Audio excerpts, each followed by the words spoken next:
Assalamu alaikum wa rahmatullahi wa barakatuh. This is your brother Jamil Ahmad Khan and I welcome you all to my YouTube channel.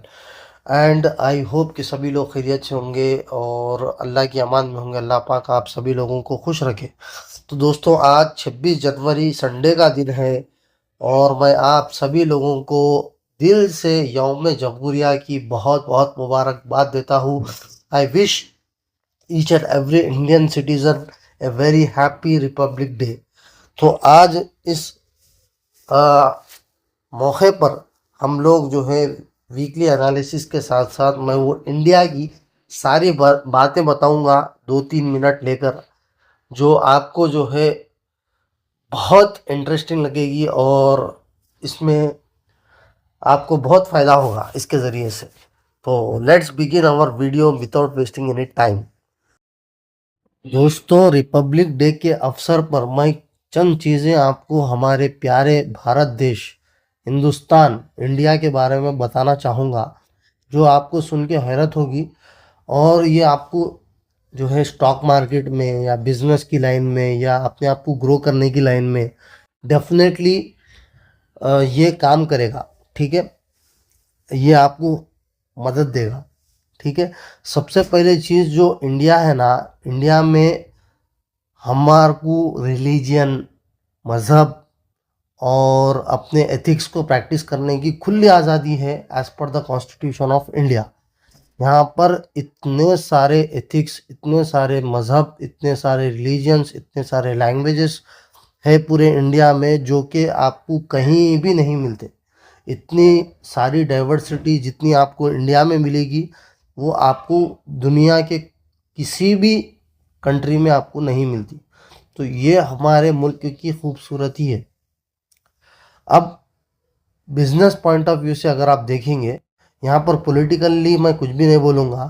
तो politically अगर अपन जाएंगे तो अपने अपने हर एक के अपने अपने राय हैं, लेकिन बिजनेस पॉइंट ऑफ व्यू से अगर आप देखेंगे तो हमारी जो कंट्री की जो पॉपुलेशन है वो है अराउंड 130 करोड़, 1.3 बिलियन, यानी कि 130 करोड़ की आबादी है, जिसमें जो एवरेज एज जो आती है, जिसमें 65% से ज़्यादा आपको जो एज आती है वो 25 साल से 28 साल के दरमियान, और कुछ 20 से 25% हमारे बच्चे हैं 18 साल के नीचे।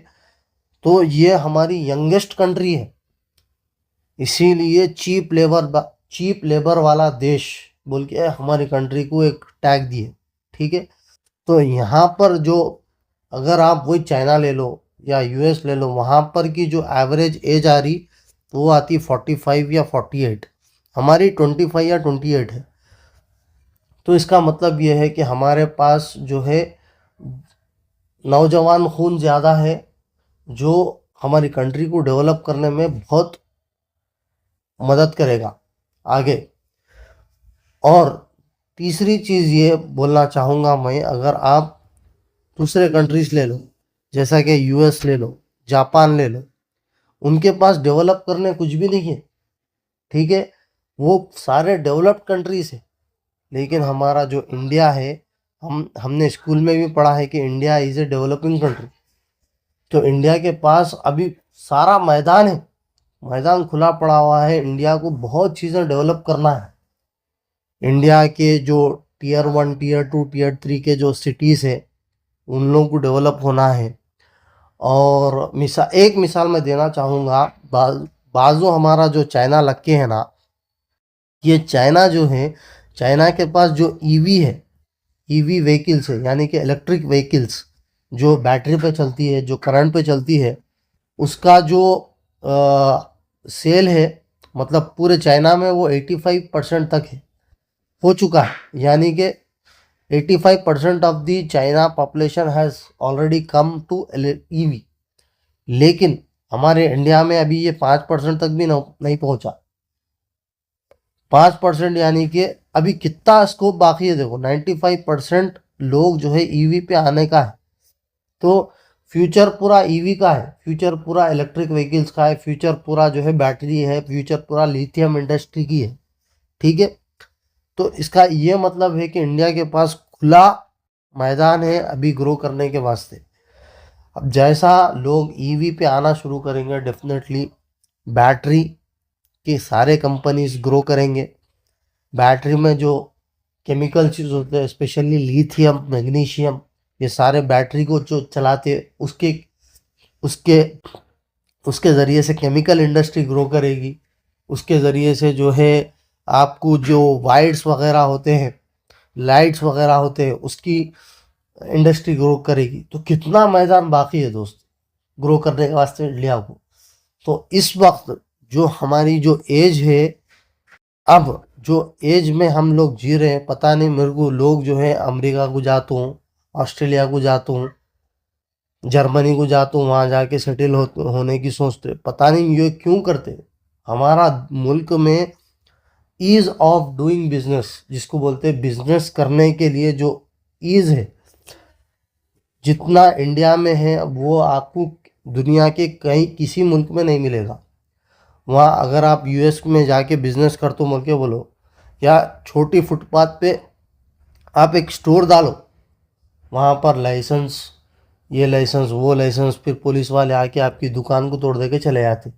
लेकिन यहाँ पर हमारे चार मीनार के पास, मैं हैदराबाद में रहता हूँ, तो आप चार मीनार के पास अगर आपको इस वक्त बिजनेस करना है, आपके पास 5,000 रुपये है, 10,000 रुपये है, you can straight away go to any market, any crowded place, any crowded hospital, near to the hospital और railway station, and you can sell your product. ठीक है, आप किसी भी रेलवे स्टेशन, जो बड़ा रेलवे स्टेशन है या कोई जो मशहूर प्लेस है, जैसा कि हमारे पास चार मीनार है, वहाँ पास जाओ, आपका 5,000 10,000 का माल जो है एक झटके में बिक जाता। तो यहाँ पर जितनी बिजनेस करने के वास्ते ईज़ है, और ऊपर से हमारे पास जो पॉपुलेशन है वो 130 करोड़ की जो पॉपुलेशन है, कुछ लोग 40 बोलते, कुछ लोग 30 बोलते, चलो हम 130 भी बोलते। तो यहाँ पर तुम पानी भी बेचो, फतरे भी बेचो, बिक जाते। लोगों के पास जो है दूसरे कंट्रीज के पास या तो पॉपुलेशन का मसला है, या तो वॉल्यूम का मसला है, या तो वहाँ पर लेबर नहीं है, या तो वहाँ पर उनके पास कुव्वत नहीं है, इस वास्ते परेशान है। लोग जो है पॉलिसीज ला रहे ज़्यादा बच्चे पैदा करने की, जैसा कि जर्मनी है, जर्मनी वाला पॉलिसी लाया आके ज़्यादा बच्चे पैदा करो। रशिया है, रशिया का भी वैसी हिसाब है। लेकिन हमारा जो इंडिया है वो इस वक्त गोल्डन बर्ड है, सोने की चिड़िया है इस वक्त। और जिसको ग्रो करना है उसके लिए इंडिया से बेहतर कौन सी भी जगह नहीं है। ठीक है, सारे जितने भी डेवलप्ड कंट्रीज है, यूएस ले लो, जापान ले लो, खुद चाइना ले लो, इंडिया का रुख कर रहा। अब देखो गूगल इंडिया में है, अमेजोन का ब्रांच इंडिया में है, माइक्रोसॉफ्ट का ब्रांच इंडिया में है, और हर टीयर सिटीज़ में आपको ये बड़े बड़े जितने भी एमएनसीज है उन लोगों का मिल जाएगा। ठीक है, तो बताने का मेरा मकसद ये है कि इंडिया के पास बहुत स्कोप है, इंडिया की मार्केट अभी स्ट्रांग है। अगर आपको पैसे लगाना है तो इंडिया पे लगाना। Indian stock market ever green है। अब जो है स्टॉक मार्केट निफ्टी 50 चल रही 23,000 25,000 के आसपास। मैं दावे के साथ बोल सकता हूँ हमारी जब ये जवानी चले जाएंगे, हम 40 45 50 तक आएंगे, तो मे बी ये 100 के तक जा सकता, यानी 1 लाख तक भी निफ्टी 50 ट्रेड कर सकता। और शुरू हुआ था ये 1990 में, ये था 3,000 के आसपास। 3,000 से 25,000 हम अराउंड 35 साल में पहुंच गए। ठीक है, अब अगले 20-25 साल में हम डेफिनेटली 1 लाख को पहुंच जाएंगे। ऑलरेडी सेंसेक्स जो है 75,000 को पहुंच चुका है, और निफ्टी 50 डेफिनेटली 50, हम जब हम 50 के होंगे 60 के होंगे डेफिनेटली, उससे पहले मैं समझता हूं कि 1,00,000 पे ट्रेड करेगा। तो इतना पोटेंशियल है। तो आपको ये चुनना है कि आपको 25 से 1 लाख पे बैठना है ट्रेन में या नहीं। उसके लिए आपको ये स्टॉक मार्केट सीखना पड़ेगा, या कुछ भी बिजनेस आप सीखो, इंडिया में लॉन्च करो, डेफिनेटली आपको करोड़पति बनने से कोई कोई भी नहीं रोक सकता, दुनिया की कोई ताकत नहीं रोक सकती। तो ये है, लोग बोल रहे अमेरिका को जाके वहाँ करेंगे, ये करेंगे, ऐसा करेंगे, मेरे को समझ में नहीं आता ये चीज़ रखते हुए लोग बाहर क्यों जा रहे।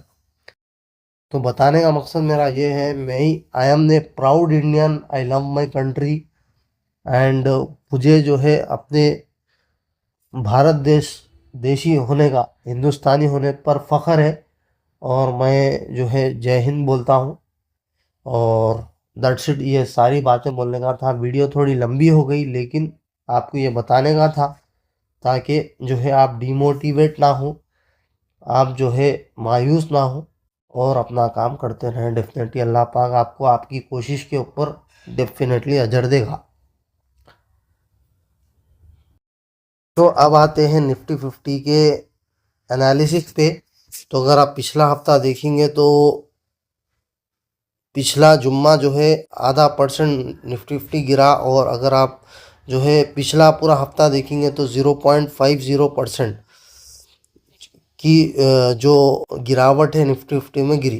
तो अगर आप देखेंगे एक हफ्ता निफ्टी ऊपर की तरफ, एक हफ्ता नीचे की तरफ, तो एक रेंज में निफ्टी 50 ट्रेड कर रहा है। अब जो करंट हालत ये है कि अगर आप ग्लोबल मार्केट देखेंगे तो यहाँ पर this is the global market, और यहाँ पर जो है इस वक्त डाउ फ्यूचर जो है ½ %, नैस्डैक ½ %, डाउ S&P और निक्की तो फ्लैट चल रहा है, ½ % ट्रेड कर रहा है। लेकिन अगर आप हैंडसैक जो है 24 जनवरी को देखेंगे तो 2% भागा था। तो इसका मतलब ये है कि मे बी जो है कल मार्केट फ्लैट भी हो सकती और या नीचे की तरफ भी गिर सकती। तो उसके अकॉर्डिंगली अपन प्लान कर सकते।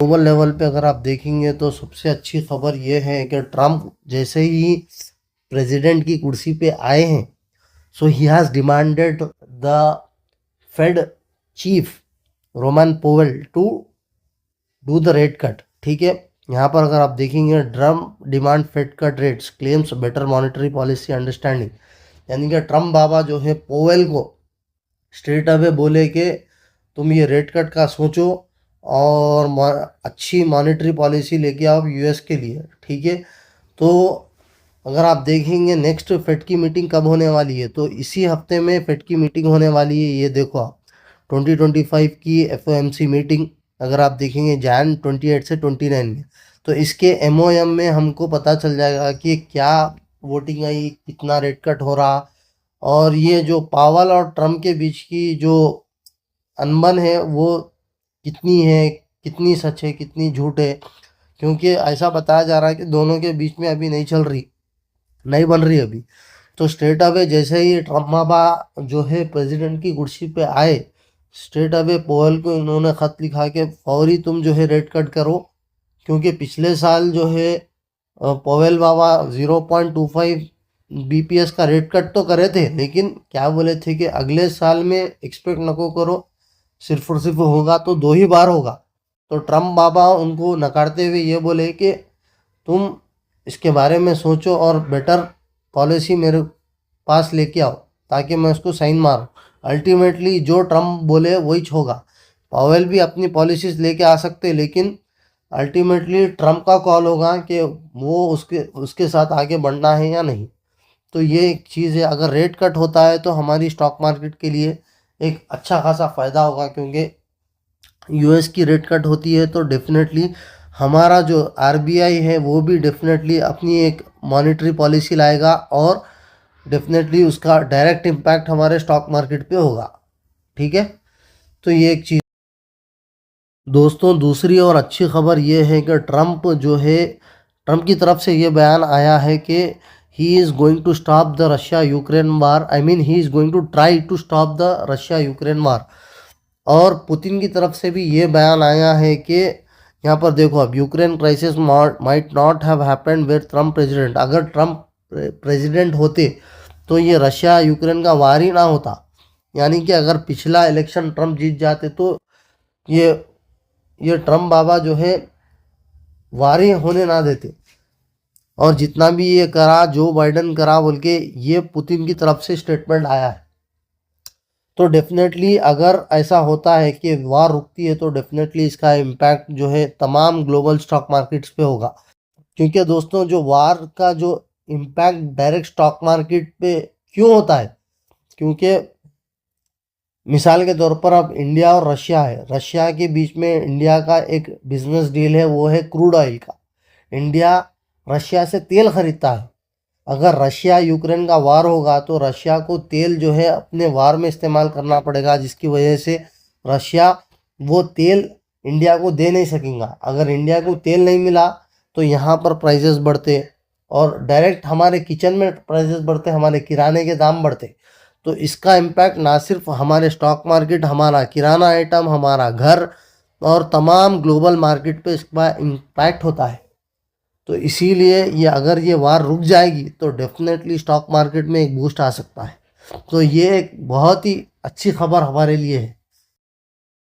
तीसरी और बहुत अहम खबर हमारे लिए ये है कि जो कंपनीज है वो हमारे फाइनेंशियल मिनिस्टर साहिबा जो निर्मला सीतारमन जी है उन उनसे सीख कर रहे हैं tax reforms, lower GST rates और केपेक्स एलोकेशन, यानी कि कितना खर्चा जो है करने वाली है इंडियन गवर्नमेंट की इस साल, कितना जीएसटी रेट लगाएगी और कितना टैक्स जो है रिफॉर्म करेगी।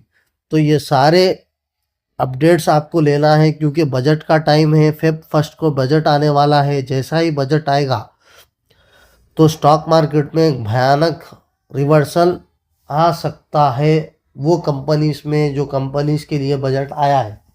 तो definitely you have to look upon these news as and when you get it. ठीक है, तो ये सारी चीज़ें हैं। बजट आने वाला है तो आप मोहतात रहिएगा। जैसा ही बजट आ जाएगा डेफिनेटली स्टॉक मार्केट में एक रिवर्सल आ जाएगा। दोस्तों अगली जो खबर है वो है Q3 रिजल्ट्स, जो कि बड़े बड़े कंपनीज जैसे कि Coal India, IOC, Tata Steel, Bajaj Housing Finance, ये सारे बड़े बड़े कंपनी से दोस्तों इन लोगों का मार्केट कैपिटल अगर आप देखेंगे तो 1000 करोड़ों में है। तो ये सारे बड़े कंपनीज के Q3 रिजल्ट्स आपको ये हफ्ते में रिलीज़ होने वाले हैं। तो इसके ऊपर आप ख़ास नज़र रखिएगा और जो कंपनीज में आप स्पेशली इन्वेस्टेड हो, आपका पैसा लगा हुआ है, उसके रिजल्ट्स तो आपको देखने के लिए उसके लिए आप जो है स्टॉकेज में न्यूज़ एंड अपडेट्स में अगर आप देखेंगे तो रिजल्ट्स में अगर आप देखेंगे तो वो सारे कंपनीज की लिस्ट आपको मिल जाएगी जिसके रिजल्ट्स आपको आने वाले हैं ये हफ्ते में। अगर आपको देखना है जो कंपनीज के ऑलरेडी रिजल्ट्स आ चुके हैं तो आप रिलीज़ में जाइए, यहाँ पर आपको सारे नंबर्स आपको मिल जाएंगे कंपनी के नाम के साथ। तो ऐसा आप अगर आप देख के ट्रैक करेंगे तो डेफिनेटली आपको इसमें भी फ़ायदा होगा। अब बात करते हैं FIIs और DIIs क्या कर रहे हैं। अगर आप देखेंगे तो FIIs का एक ही काम, सुबह उठो, सेल का बटन मारो, फिर जाके सो जाओ। ठीक है, हर रोज़ बिकवाली जारी है FIIs की तरफ से। On the other hand DIIs are constantly buying the shares. तो ये इन लोगों की टस्साटस्सी अभी तक जारी है। अगर आप मंथली में देखेंगे तो अब हम लोग नेगेटिव में आ चुके हैं। नेट DII का जो ओवरऑल जो माल की खरीदी है वो 66 के है आसपास, 67 के आसपास है, 67,000 करोड़। लेकिन FIIs जो है 69,000 करोड़ के आसपास है। तो इसका मतलब ये है कि अब हम नेगेटिव में आ चुके हैं। यानी कि अगर आप नेट टू नेट देखेंगे तो रेड में है अपन, तो 1000 करोड़ के रेड में आ चुके हैं। तो इसका मतलब ये है कि प्रेशर FIIs की तरफ से जारी है और DIIs ऐसा लगता है कि इनके पास अभी पैसे नहीं है ख़रीदने के लिए। जैसा ही अगला महीना आएगा लोग अपनी SIPs डालेंगे तो डेफिनेटली फिर वो लोग अपना पैसा इन्फ्यूज़ करेंगे। क्योंकि अगर आप देखो तो महीने के जो शुरू के दिन है उसमें DIIs थोड़ा ज़्यादा इन्फ्यूज़ कर रहे पैसा। यहाँ पर देखो 5000 करोड़ का इन्वेस्टमेंट, उससे आगे उससे उससे ऊपर थोड़ा अगर आप देखो तो 8,000 करोड़, 7,000 करोड़, 7,000 करोड़। तो इसका मतलब ये है कि जैसा ही मंथ शुरू होगा लोग अपनी एसआईपीस करते हैं, तो ये एसआईपीस का पैसा सारा डीआईएस के पास आता है और वो ये डीआईएस जो है ये सारे पैसे को स्टॉक मार्केट में इन्फ्यूज करते हैं। तो इसके तो ऐसा लगता है कि अब इस वक्त डीआईए के पास कम पैसा है, जिसकी वजह से हल्लू हल्लू जो है जो खरीदी है इनकी कम हो रही है। साथ ही साथ एफआईएस का जो ऑलरेडी मार्केट में माल डंप्ड है वो बाहर निकाल रहे एफआईएस, जिसकी वजह से मार्केट में गिरावट हमको नज़र आ रही है। दोस्तों अगली पॉइंट है क्रूड ऑयल से रिलेटेड। क्रूड ऑयल का जो दाम है, WTI क्रूड तो 75 पार कर चुका है, लेकिन ब्रेंट क्रूड 80 के आसपास मंडरा रहा है। होना तो ये चाहिए था, वार्स का जो सीज़न है वो ख़त्म हो गया, रशिया यूक्रेन के बीच में भी समझौता होने जा रहा है, इसराइल और गाज़ा के बीच में ऑलरेडी सीज़ फायर हो गया है। क्रूड ऑयल कम होना चाहिए था लेकिन थोड़ा बढ़ रहा है, तो ये एक चिंता का विषय है। और दूसरी चीज़, डॉलर रुपए इंडेक्स जो 84 था, 84 से 85 हुआ, अब 86.20 पे है। तो इसका मतलब ये है कि ये दो भी, क्रूड ऑयल भी डॉलर रुपये इंडेक्स भी, ये जो है ख़तरे की घंटी है हमारे इंडियन स्टॉक मार्केट के वास्ते। ठीक है। और अगर आप टेक्निकल एनालिसिस की बात करेंगे कि जो कि हमारे वीडियो का लास्ट सेक्शन है, अगर आप देखेंगे तो हम जो चल रहे हैं वो डाउन ट्रेंड है। ठीक है, ये आया ऊपर, डाउन ट्रेंड में हम चल चुके हैं। और अगर आप देखेंगे लेवल्स की अगर आप बात करेंगे तो 23,800 का जो लेवल है वो हमारे लिए क्रूशियल होने वाला है, 23,800 का लेवल। और ऊपर के साइड 23,400 का लेवल, सॉरी यहाँ पर नीचे के साइड 22,800 का लेवल और ऊपर के साइड 23,400 का लेवल। ये बहुत क्रूशियल लेवल्स है और मैं समझता हूँ कि ये इसके आसपास ही जो है ये रेंज करेगा हमारा मार्केट कुछ दिनों तक, बजट तक। Feb 01 को बजट आने वाला है, बजट तक। जैसे ही बजट आएगा या तो ऊपर की तरफ निकलेगा मार्केट तोड़ के 23,400 को, या अगर कुछ होता है खुदा ना खास्ता तो 23,800 को तोड़ेगा। ठीक है। अब हम डाउन ट्रेंड में हैं, जैसे कि ट्रेंड इज़ योर फ्रेंड, जहाँ पर ट्रेंड है उसी डायरेक्शन में आपको ट्रेड प्लान करना है। तो आपको जो है शॉर्ट साइड, शॉर्ट सेलिंग, हलाल शॉर्ट सेलिंग के ज़रिए से अपना ट्रेड प्लान करके 1% 2% जब भी मार्केट दे तो निकालना है। ऊपर के साइड जब भी 23,400 को तोड़ेगा तब हम बाइंग अपॉर्चुनिटी देख सकते। तब तक मैं समझूंगा कि बाइंग अपॉर्चुनिटी कुछ भी नहीं देखना अपन। और 22,800 तक जैसे ही वो तोड़ेगा तो हम फिर अपने होल्डिंग के माल को शॉर्ट करके पैसे कमाएंगे। और फ्रेश बाइंग या तो 23,400 के ऊपर होगी या 22,800 के नीचे होगी। ठीक है। अगर ये तोड़ेगा तो नेक्स्ट स्टॉप 22,500 है, फिर अगला साइकोलॉजिकल लेवल वो है 22,000 का। ठीक है। तो ये सारे लेवल्स है।